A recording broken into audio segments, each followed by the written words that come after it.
welcome into the latest edition of Extra Time. It's forgot where we not were. easy for me to say, clearly. Yeah, I did briefly forget where we were.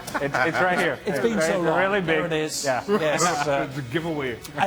I'm not going to mess around because we've got a lot of questions to get to, a lot of interesting questions to get to. Oh, wow. That's today. a good first. Yeah, well, that is a time. what, the not messing around Yeah. part? Yes. Julien Laurent is also with us, by the way. He doesn't mess around either. Actually, I'm going to start with Julien on this. Is Eden Hazard one of the top 5 players in the world, if not top 3 on current form? In my opinion, says the provider of this question, he's better than Kevin De Bruyne.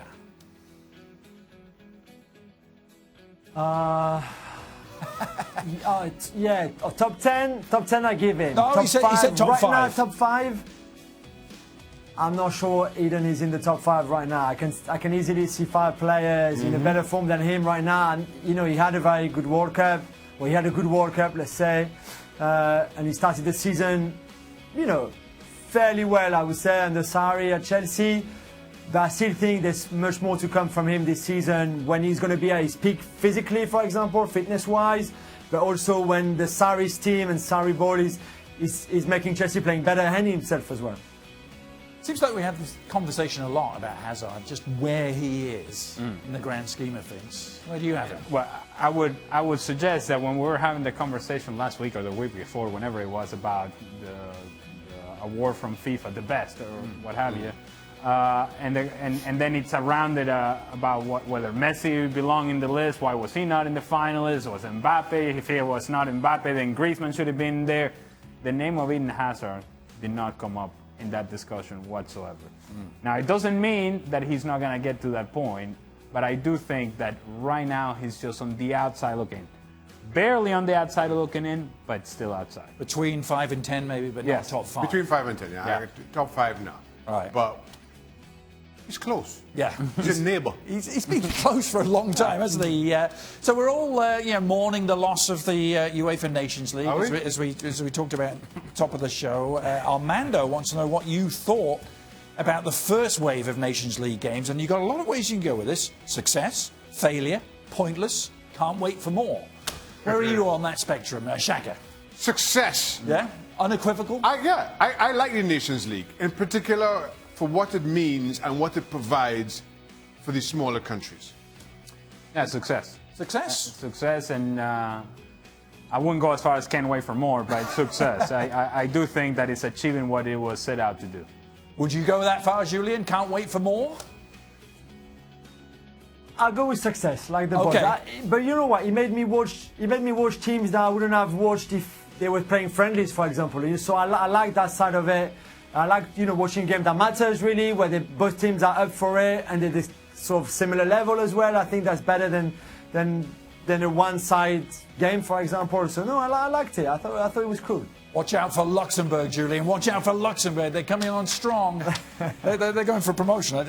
They beat San Marino, didn't they? Yeah. They did. Hey, I was all over it. I was all over it. Beat Moldova too. 2 games out of 2. Julien, do you think, asked Nick, that beating Liverpool in both group games will be enough for PSG to secure first place in the Champions League group? Remember Napoli, the other big team in that group. Do they have to beat Liverpool twice? I mean, twice, and they're certain for me to finish top of the group. I think they're better than Napoli as well.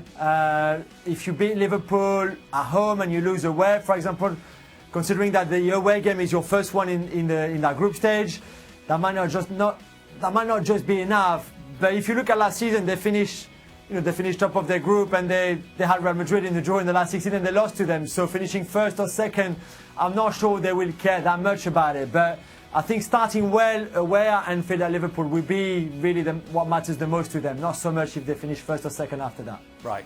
Tasty group though, isn't it? PSG, Liverpool, Napoli.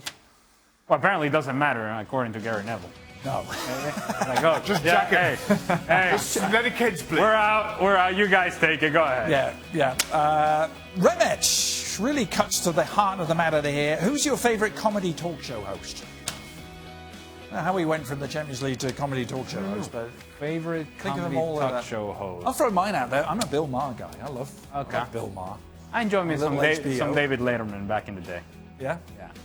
No one has since replaced him. No? You know, he started that beard trend, didn't he? That now has gone viral. It's a trend? It's gone everywhere. Well, every talk show host. Seems like. Colbert's got a beard. Everyone's got a beard. You don't, Shaka, but... I missed that trend. I'm trying to think who's my favourite. Favourite? Trevor Noah. Eh? Trevor Noah. Oh, yeah. He's great on... Did you just throw that name guessing? No, I just remembered. Oh, okay. it sounded like you were saying... You know, I was thinking of... what's his name? Something Oliver who does... Was it last week tonight? John Oliver. Yeah. I like that too. Yeah. Well, Trevor Noah had the most unenviable task in talk show history, taking over from Jon Stewart. Did great. Julien? That's what I was going to say. Yes. I'm pretty sure you did not know that. Julien, a favourite comedy talk show host from your side of the pond, your perspective? Jimmy Fallon for me. Oh, Jimmy Fallon, yes. Jimmy Fallon for me. All right, nice. Conan O'Brien is funny as well. Well, I was going to go to one more question, but I'm being told no. That is it. You've been shut down? We were shut down? Goodness. I had a question for each of you as well from Eric. Eric, fear not. Look, we will get you a question. It wasn't interesting enough. Our answers were not interesting enough. You know, people... It's actually an individual question for all of you. Maybe tomorrow. Next edition of ESPN FC available on ESPN. Okay, Eric. I got jury duty tomorrow. What?